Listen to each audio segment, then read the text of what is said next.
Olá! Estudos científicos comprovam que o uso indiscriminado de antibióticos pode ocasionar seleção de bactérias existentes, limitando as opções para tratamento das infecções. Ao infectar feridas cirúrgicas, as bactérias podem trazer várias complicações, interferindo inclusive no processo de cicatrização. No programa Saúde e Consciência de hoje, vamos receber a professora Raquel Costa Machado, que estudou durante seu mestrado formas alternativas para tratamento de infecções bacterianas, principalmente em feridas cirúrgicas. É daqui a pouco, não saia daí.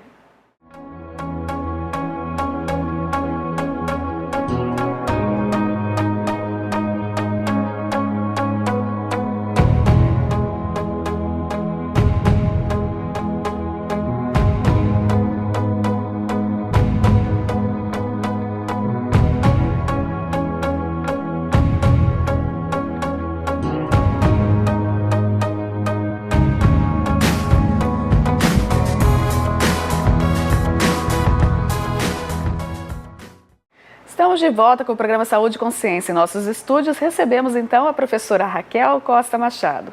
Professora, muito obrigada por sua participação no nosso programa. Vim aqui compartilhar os seus conhecimentos e vim discutir uma outra área, da estética, da formação do tecnólogo em estética e cosmética voltada para essa parte científica, que é muito legal. Então, muito obrigada por estar aqui conosco. Eu que agradeço a oportunidade de estar divulgando esse trabalho, que apesar da estética ser um curso, uma área nova, digamos assim, está no mercado há muitos anos, mas na área de mestrado é a primeira vez, assim, pelo menos aqui na nossa região. É verdade. A gente não via muitos profissionais da área de estética mestres e doutores. Exatamente. E agora começa a ter um maior número, de profissionais dessa área também buscando isso. Por que será que o profissional tecnólogo em estética busca essa área de mestrado para fazer? Qual que é o foco? Seria a docência mesmo, aperfeiçoar na área da docência para poder dar continuidade aos ensinamentos, para que possa ter professores formados na área de estética, que tenha formação e a capacidade para poder trabalhar em sala de aula, não só em centros e clínicas de estética, Professora, você fez o mestrado aqui na Universidade Paranaense, em qual programa? Programa de plantas medicinais e fitoterápicos na atenção básica. Tem como relacionar esses produtos naturais com estética? Tem, totalmente. De que forma que você consegue encontrar métodos alternativos, principalmente por essa questão tão grave, que é a infecção bacteriana? Através das plantas, dos óleos, que daria para fazer algum tratamento, amenizando e melhorando o processo de cicatrização, e também utilizando alguns aparelhos da estética, que também servem para trabalhar no processo de cicatrização, principalmente de feridas pós-cirúrgicas. Pensando assim na parte de equipamentos ou mesmo na parte de uso de óleos essenciais, acaba chamando muita atenção porque o resultado que você vai encontrar lá na pesquisa, ele vai ter uma aplicação direta para o dia a dia do tecnólogo para conseguir o melhor resultado com o cliente. Exatamente. Nós utilizamos nesse trabalho um aparelho que se chama alta frequência. Ele é um aparelhinho bem simples de ser manuseado, com eletrodos de vidro, e ele emite uma faísca, um faiscamento que contém um ozônio. E a composição desse ozônio, ele faz com que quebre algumas partículas ou moléculas da bactéria, E assim a gente consegue matar a bactéria, vamos dizer, e controlar o seu crescimento, inibir o crescimento. Então, esse aparelhinho nós utilizamos muito em procedimento pós-limpeza de pele. Então, assim, ele não é assim um equipamento que vai ser utilizado rotineiramente para fazer processo de cicatrização. Então, ele é empregado muito mais, a gente vê no uso clínico dele, para essa outra finalidade. Para essa finalidade, limpeza de pele, pós-limpeza de pele, para cicatrizar a região, Perfeito. E evitar a proliferação bacteriana, porque houve extração, machucou, Também nós utilizamos para tratamento capilar e para tratamento de acne, né? Porque a acne vem de uma bactéria. Sim. Então ele tem um efeito bacteriano, ele é anti-inflamatório também. Então nós utilizamos esse aparelho, esse recurso para isso. E num pós-operatório, em cima da ferida cirúrgica, também podemos utilizá-lo com a intenção de controlar, inibir o crescimento bacteriano, evitando uma infecção. E como que foi pensado, né, essa parte do experimento utilizando esse equipamento para que vocês chegassem a algum resultado? Vocês fizeram como? Qual que foi o delineamento? Já havia sido feito um trabalho, né, com um aparelho, utilizando algumas cepas padrão, e aí a ideia surgiu de utilizá-lo junto com, testando, né, frente a algumas cepas de isolados da ferida cirúrgica, para ver se na ferida cirúrgica se teria algum micro-organismo e tendo, se teria como utilizá-lo ou não, porque até então era utilizado em face e não em outras regiões, né? Assim, que tivesse tido feito um teste, um estudo científico para poder comprovar realmente a sua eficácia, né? Ele foi feito um estudo in vitro, então? In vitro, exatamente. Foi feito todo o estudo em laboratório, né? Em placas preparadas no laboratório de microbiologia, e assim nós pudemos ter um resultado, né, do qual nós podemos dizer que realmente o aparelho é eficiente, é eficaz, ele tem a sua ação durante um determinado tempo e intensidade. Ótimo. E ele realmente consegue, então, fazer essa inibição do crescimento bacteriano? Consegue. E daí vocês conseguiram observar isso em cepas padrões? As cepas padrões, o que elas seriam? Seriam o micro-organismo, né, preparado em laboratório. Ótimo. E daí vocês também fizeram na amostra de campo? Amostra de campo, que a gente fala de isolados, né? Foi feita a cultura, né, através de swab, e ele daí crescia lá na bactéria, vocês isolavam essa bactéria e tratavam isso com equipamento. Com o equipamento, exatamente. Perfeito. E daí vocês chegaram a que resultado? O resultado foi que o equipamento, na intensidade de 8 a 10 microampere, num tempo menor, ele consegue inibir e matar o micro-organismo. Quando a gente pensa na intensidade do equipamento, lá nos processos de limpeza de pele, o que o paciente tolera mais, Raquel? O aparelho, quando é utilizado em humano, ele promove um formigamento. Então a gente fala assim, orienta sempre o cliente que o formigamento não pode ser incômodo, né? Então a intensidade da energia que ele tolerar é utilizada.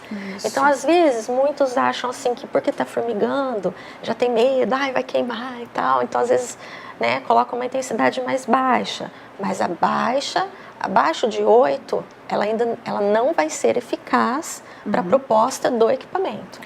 Porque ali abaixo de 8 seria o quê? Um 6? Um 6 microampere. Aí eu teria que ficar mais tempo do que o comum para ele poder fazer a sua ação. E existem técnicas para aplicação desse equipamento, né? No trabalho nós utilizamos a técnica indireta, onde o eletrodo foi ficado a algumas distâncias da placa e aí é emitido a faísca. E nós temos o método direto, que é o que nós utilizamos em prática clínica, onde o eletrodo ele é colocado diretamente na pele. Geralmente quando coloca diretamente na pele, vocês usam algum método protetor?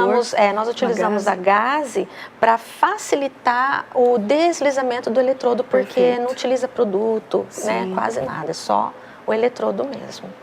O que chama a atenção, né, fazendo a leitura do trabalho, é que realmente o que a gente observa nessa prática clínica, que a técnica de varredura, por o tecnólogo, né, em estético e esteticista está passando, geralmente ele não permanece por muito tempo naquele mesmo local, então ele vai passando e retornando, né? E o que o trabalho com o trabalho vocês conseguem concluir de fato que ele vai ter que aplicar lá na clínica para ele poder ter a melhor eficácia? Ele tem que aplicar na clínica, né, de forma mais lenta do que o habitual, certo, né, a ponto que ele fique não parado totalmente, mas que ele fique um tempo maior em uma determinada região. Então, como que a gente trabalha agora, indica movimento circular e de forma bem lenta para que faça varredura em toda a região. Então, eu posso demorar um pouquinho mais, desde que ele esteja em movimento, né, para que ele possa fazer a sua ação. Isso faz toda a diferença, né? Toda a diferença. Porque daí você consegue ter um resultado realmente que você vai ter uma ação significativa e que veio da pesquisa. Exatamente. Esse trabalho incrível que vocês fizeram, junto com a tua equipe de pesquisadores, junto com os professores, né? Então, você desenvolveu uma dissertação, que é essa que está aqui comigo, completa, e você defendeu o teu trabalho com dois artigos, dois métodos alternativos. Nós estamos conversando sobre um, que foi a questão do gerador de alta frequência, né, que é um equipamento, e também fizeram outro trabalho com um óleo essencial. Só que ainda esse primeiro trabalho de vocês já inclusive foi publicado numa importante revista médica, né, a Clinical Cosmetic and Investigational Dermatology, e que traz esse resultado que agora vai poder ser implantado clinicamente. Uma coisa que já se imaginava, né, que poderia acontecer, mas que não estava comprovado cientificamente. Exatamente. Então isso é realmente fantástico, Raquel.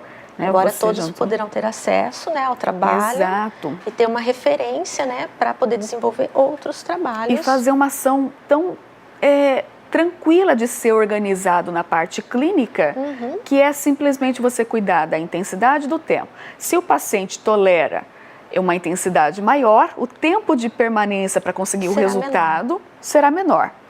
E se ele não tolera, né, uma intensidade tão alta, né, uma intensidade mais baixa, enfim, por causa desse desconforto, do formigamento, enfim, o tempo de permanência naquele local para ter ação bacteriana vai ter que ser maior. Vai ter que ser maior. Seria isso o resultado, né? Não, fantástico. Vocês estão de parabéns, você, tua equipe, pelo trabalho que já foi publicado.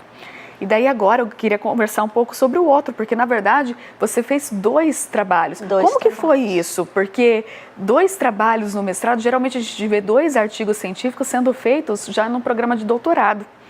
E você conseguiu finalizar dois trabalhos no teu tempo de mestrado e pelo que eu soube, você defendeu até antes do prazo. Antes do prazo. Como que foi, Raquel? No final de dezembro, né?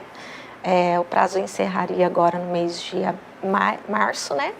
E foi corrido, né? Mas foi tranquilo porque eu tive ajuda de vários profissionais, professores dos outros programas de mestrado, do Ciência Animal, de Biotecnologia, né? Também de mestrandas desses programas. E acho que por isso que ficou fácil para trabalhar. Eu tive muita ajuda, graças a Deus. Fico muito grata por todos que auxiliaram. E a copaíba também seria uma alternativa para que seja usado num processo de pós-cirúrgico. A minha área como é estética, então seria mais a plástica, porque os isolados foram selecionados através de cirurgia de mamoplastia, né? Então a ferida foi abaixo da mama. E seria assim, hoje a maioria dos médicos, e até mesmo pelo SUS, eles utilizam o óleo Dersane, que é derivado do girassol. E ele tem uma grande ação anti-inflamatória e cicatrizante. E estudando uma outra alternativa, uma outra planta que pudesse fazer a mesma ação, nós encontramos a copaíba. Fantástico. Nós vamos conhecer um pouco mais sobre o óleo de copaíba no próximo bloco. Nós estamos chegando ao final do primeiro bloco e nesse próximo nós vamos entender um pouco como que é que essa copaíba consegue também minimizar esse processo e ajudar no processo cicatricial de feridas cirúrgicas. Essas feridas cirúrgicas, na verdade, vão acabar sendo no geral, né? No geral. Mas especificamente aqui no trabalho de vocês, foi mamoplastia. Foi de mamoplastia. Perfeito, Raquel, muito obrigada. Você que está em casa, não saia daí, nós voltamos já.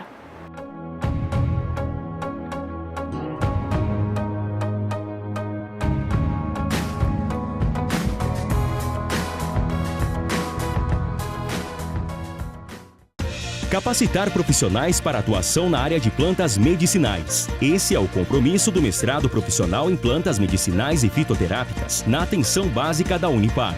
Recomendado pela CAPES, com 2 linhas de pesquisa e moderna infraestrutura, o curso tem como objetivo formar mestres que contribuam com o setor produtivo e com o sistema público de saúde na área da fitoterapia. Venha fazer parte desta equipe de sucesso. Unipar, um espaço para o seu talento. Eu estou aqui para te apresentar a Unipar Social. Você sabia que a Universidade Paranaense é uma instituição comprometida também com a comunidade externa? É isso mesmo! Além de oferecer todo o suporte necessário para os seus alunos, ela investe todos os anos em mais de 300 projetos que beneficiam cerca de 1 milhão de pessoas, direta e indiretamente no seu raio de influência. E eu tenho mais uma boa notícia para te dar. Agora você fica por dentro de todas essas ações acessando o site social.unipar.br. Unipar Social, transformando projetos em benefícios. Capacitar profissionais para atuação no campo da biotecnologia agrária. Esse é o compromisso do mestrado e doutorado em Biotecnologia Aplicada à Agricultura da Universidade Paranaense. Recomendado pela CAPES. Com moderna infraestrutura e corpo docente com formação internacional. O mestrado em Biotecnologia Aplicada à Agricultura da Unipar prepara os melhores mestres e doutores para o mercado de trabalho. Venha fazer parte desta equipe de sucesso. Unipar, um espaço para o seu talento.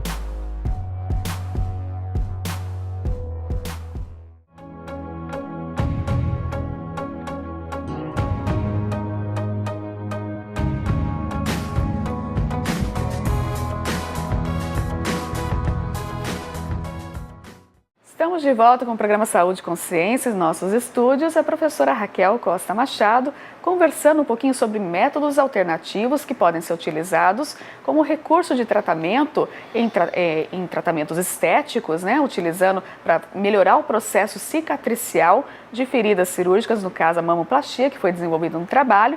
E vocês viram no bloco passado, né, que ela utilizou um recurso eletroterápico, o equipamento de alta frequência, e que teve bons resultados, mas não foi só esse recurso que ela testou em suas pesquisas. Ela também trabalhou com o óleo de copaíba. Professora, o óleo de copaíba é interessante, né? Só que, na verdade, ele não é uma coisa aqui regional. O óleo de copaíba, ele vem de onde? Da Amazônia, Pará, né? Ele vem do norte. Mato Grosso também tem.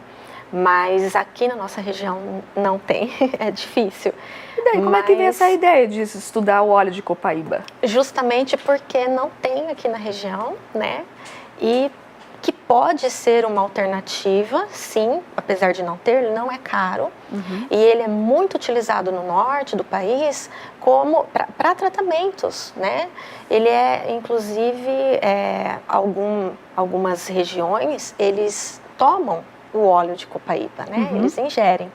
Então, e através de alguns estudos que nós observamos, ele tem ação anti-inflamatória, cicatrizante, antimicrobiana, várias ações. E então, pensando nisso, né?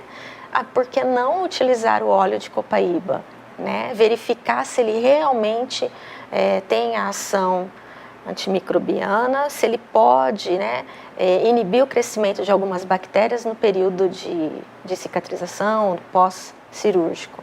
E aí foi feito um estudo também in vitro, em laboratório, e do qual nós chegamos à conclusão que realmente ele tem a sua ação e de maneira muito eficaz, e inclusive dá para utilizá-lo sinergicamente com o antibiótico. E como que vocês fizeram? Vocês foram lá para a Amazônia coletar copaíba? Não, nós utilizamos 4 amostras comerciais do óleo e cada amostra foi feita um estudo em separado para ver qual dessas amostras, né, teria uma ação melhor ou se todas teriam a mesma ação. Todos esses produtos que são vendidos comercialmente, né, a gente imagina que seja o mesmo produto, então não, para Copaíba existe variabilidade? Sim, porque no nosso país existem 72 espécies. Nossa.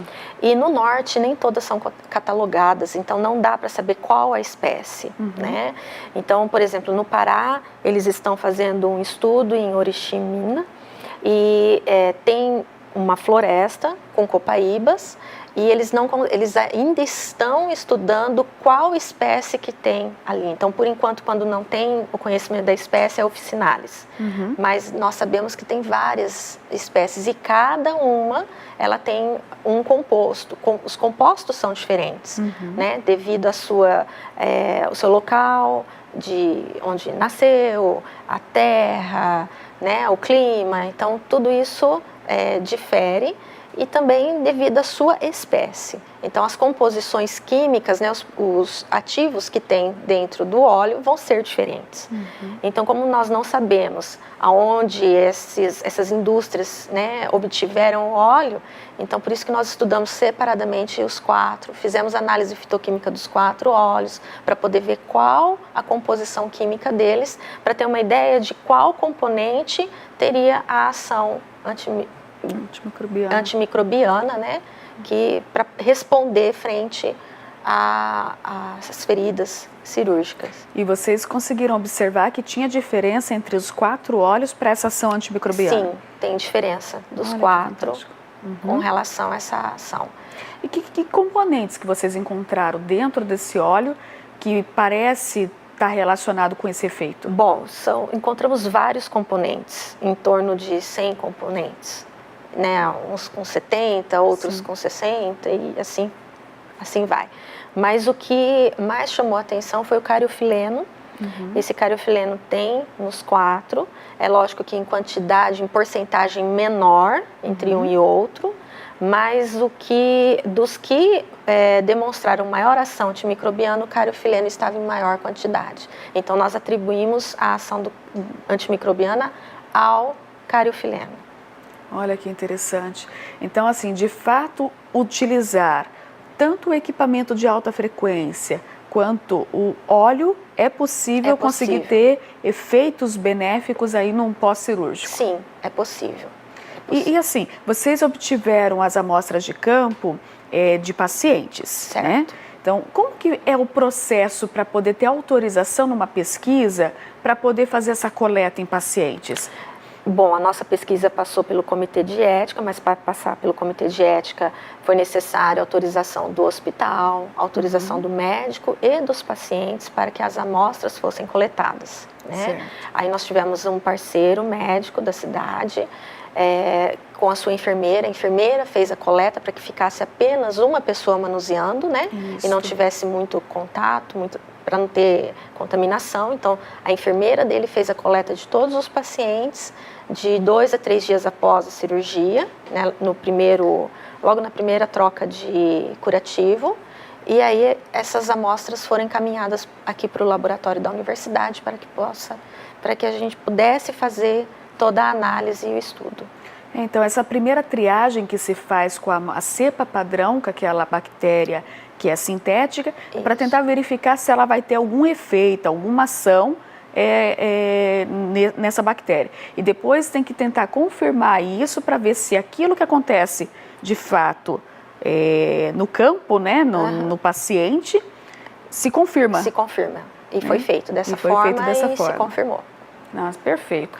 Obtemos, né, a confirmação da mesma forma. O trabalho é do... belíssimo, o trabalho que vocês fizeram. Excelente por você ter feito 2 artigos, né, na tua dissertação, coisa que a gente vê realmente, geralmente, num doutorado. Então, você conseguiu ter todo esse trabalho e resultados importantes que podem ser aplicados já clinicamente no mestrado. Então, fantástico. A tua formação é em tecnóloga em estética. Outra coisa que chama muita atenção e que tem se falado muito é sobre a questão da regulamentação dessa profissão. Porque até então não era regulamentado, existia algumas tentativas de associação com outros conselhos, se eu não me engano, acho que é Conselho de Biomedicina, né? Mas não tinha uma regulamentação própria. Não. E como que fica isso? A estética, como que ela se comporta agora? Então, agora, desde o dia 4 de abril, né, o presidente Temer assinou a regulamentação, a lei que regulamenta a nossa profissão. Então, a partir de agora, está denominado esteticista para os graduados, para aqueles que têm curso superior, e técnico em estética para aqueles que possuem curso técnico. Os cursos livres, né, aqueles que a pessoa faz em um final de semana e se considera esteticista e começa a atuar, esses cursos livres vão acabar. Aqueles que se denominam esteticistas porque se formaram através de cursos livres, eles terão hoje que comprovar, né, que trabalham na área, que desenvolvem todo o trabalho de forma organizada. Os cursos eles vão ter que comprovar em 3 anos, contando a partir da data anterior à data que foi regulamentada. E isso é muito bom para a população, além dos profissionais, né? Então a população sabe que agora ela está segura, porque ela vai ser atendida por um profissional formado, que está regulamentado, que tem uma lei que ampara, né? E nós podemos atuar com mais segurança, né? Sabendo que tem uma lei que nos ampara. Logo o conselho será formado, então nós temos que aguardar, porque isso vem do governo, né? Então nós vamos... como pode ser também atribuído a uma outra classe, o conselho, como é uma autarquia, então o governo pode implantar um conselho ou denominar que um conselho existente, né, acolha a nossa classe. Então vai ter que aguardar essa decisão, mas por hora os graduados em estética, eles podem responder sozinhos, eles podem ser responsáveis técnicos pelos seus centros de estética, né? Agora existe aquela obrigatoriedade pela lei de ter na clínica um profissional formado para assinar e para ser responsável por aquele atendimento? Tem que ser um graduado em estética, um esteticista, né? Um tecnólogo em estética. Se o técnico em estética, ele quiser abrir o seu próprio negócio, ele pode, mas ele não pode ter um empregado. Se ele tiver empregado ou mais profissionais, ele tem que ter o esteticista graduado no seu estabelecimento para que seja responsável por ele.